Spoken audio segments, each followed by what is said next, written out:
Hi, I'm Brendan from Modern Baseball. You're listening to Morgan Richards on Radio Cardiff. Hey, I'm Morgan Richards from Radio Cardiff, 90.7 FM. I'm very pleased to say that I'm backstage at the Undertone music venue here in Cardiff. I'm joined by none other than Philadelphia's indie pop-punk four-piece is, of course, the wonderful Brendan of Modern Baseball. Hello, how are you? Hey man, you right? Yes, very good. Yeah, how's things? Yeah. Great. Got here earlier this morning. I slept in the van last night, and for whatever reason, the alarm kept going off, so that kind of kept me up, but it's okay. Yeah. Okay, awesome. Yeah. So, of course, Brendan, back at the beginning of the year, in February, you guys released your second full-length You're Gonna Miss It All on Run for Cover Records. Really, since then, you guys have pretty much non-stop toured everywhere, especially intensely over in the States and coming over to the UK and Europe quite a few times. Yeah. It's really going with all this brilliant promotion and reaction the album's received. Yeah, we've been like, we went into this record being like, okay, we have the ability to take off school right now in like the correct way. So we all took like a leave of absence and we're like, okay, we're gonna write this record and then basically tour straight for a year, finish school, and then see what happens next. So we're about like halfway through our cycle right now. When we go home, we have a tour with the Wonder Years coming up, and then a few things following that, and then we're gonna simmer down for a bit, finish school, and then go back at it. Oh, So okay, well, awesome. yeah. Of course, you guys are over here now in the UK for your first ever headline tour. Yeah. Here we've got many dates planned. One incredible thing to see is most of these dates have been sold out way in advance in really had high demand, even much so that you've had to add a lot of afternoon shows just to get everybody in. Yeah, that's obviously been nuts for us. Because the last time we were here was with Real Friends, which was just a few months ago in May. And we put up the dates and people were freaking out, and we were lucky enough to have Losing Sleep and Sprainer join us, and it's just been great. Today is our first 2-day show day. Obviously we're in Cardiff, we have a matinee and then we have an evening show, and I hope I can make it through both. So yeah. But it must be an awesome feeling to see that you can just announce dates like that and in these really intimate venues, and even so much that people want to come, so that you've had to add more shows. It's pretty crazy. Honestly, it's like almost overwhelming because the Real Friends dates obviously wasn't our tour, so we couldn't really judge, and it went incredible for us, but still. And to see like us just put up the poster and then immediately watch dates sell out was just like crazy. Yeah. Of course, as you've mentioned there, it was the first time you ever came to the UK back in May. Yes. Supported Real Friends, supporting them across Europe as well, and really going on that tour has just done wonders for you guys, because coming over you've had some great reception since coming over here with them. Yeah, that tour was really great for us. I remember when we were setting up that tour, Real Friends was going over there and they didn't have anyone to go over there with yet. And you blew it, some of our closest homies. We're just like, yeah, we're trying to go over there. Would you want to go over there with us? And I was just like, yes, we would. And then I was talking to Dan from Real Friends, and he was like, what are you guys doing? And I was like, we were probably going to try to go over with You Blew It. And Dan loves You Blew It.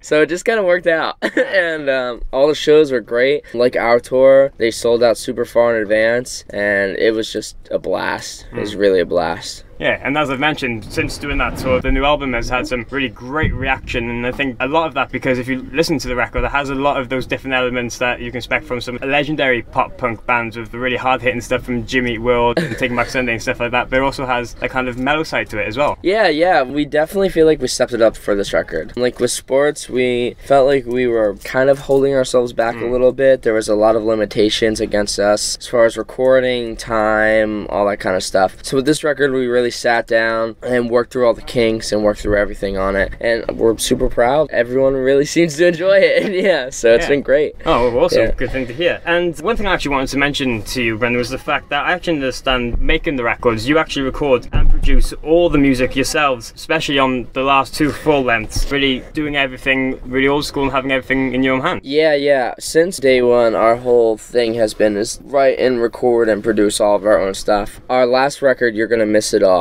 we had John Lowe, who mixed the National record and the Restorations record, the Menzingers record, everyone's record this year. After we recorded the record, we sent it to him to mix because we were on the road at the time, so we literally could not have the time to do it. But for Sports, we recorded and engineered and produced the whole thing ourselves in a matter of like a month during like finals time, and it sucked a lot because we could only do it from like, I would say like 9 p.m. until 8 in the morning. So every day would be like 9 p.m. until 8 a.m. and then we would go to class and fail all of our finals. But we passed and everything worked out.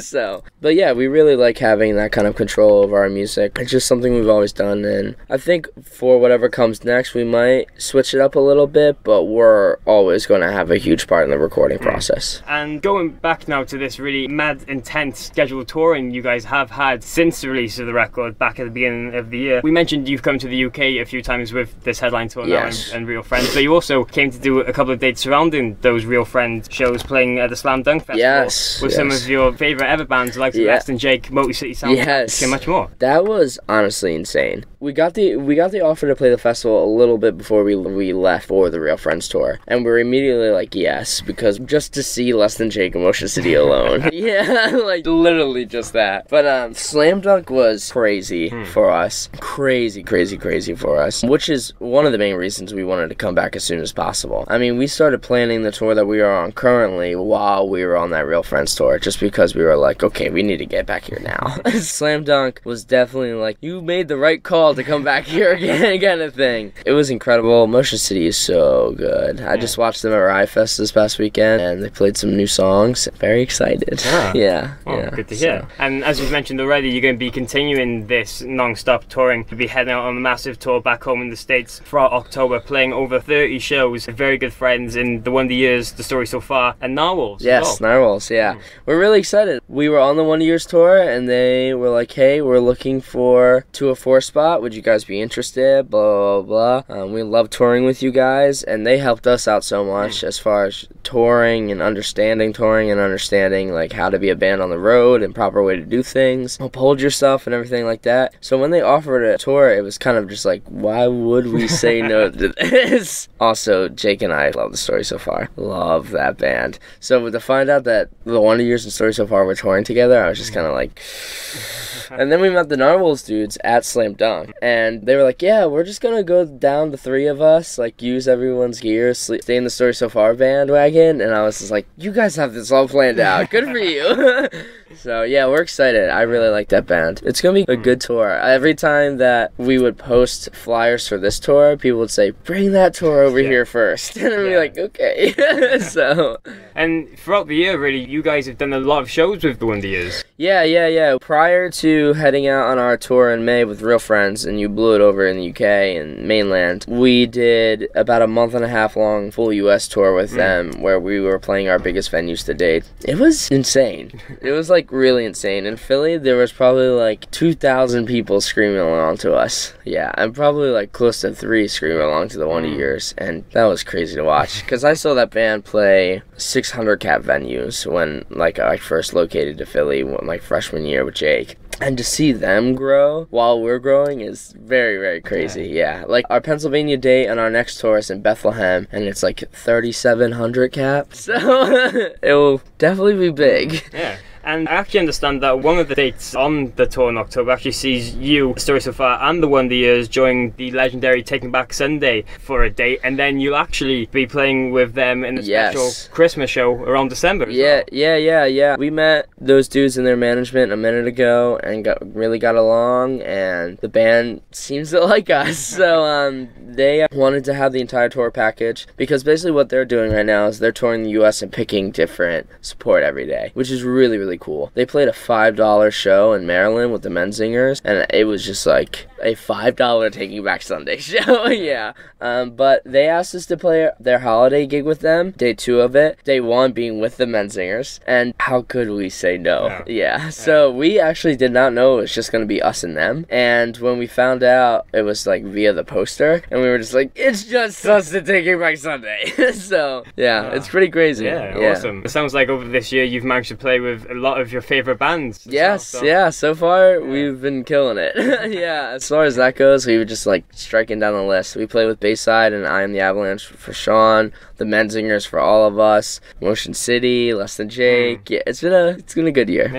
Great thing to hear. And of course, Brandon, just a couple more things now before we go. Obviously, we've mentioned that you're going to be continuing to be busy now and even more support of the new record, but what else can we expect from Modern Baseball in the near future? Right now we're just like chilling back, sitting on You're Gonna Miss It All, doing all the touring stuff. We have some touring going on in the US after our Wonder Years tour that should be announced very soon, and we plan to be back here as soon as possible.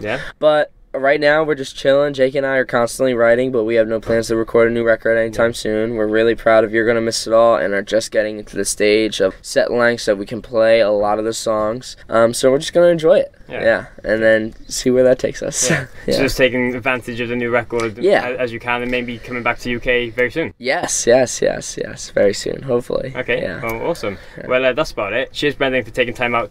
Thank you for having me. It was awesome. Yeah. Good luck with the show tonight and the rest of the tour, and hopefully I can catch up with you again very soon. Yes, of course, that'd be great. Thank you so much.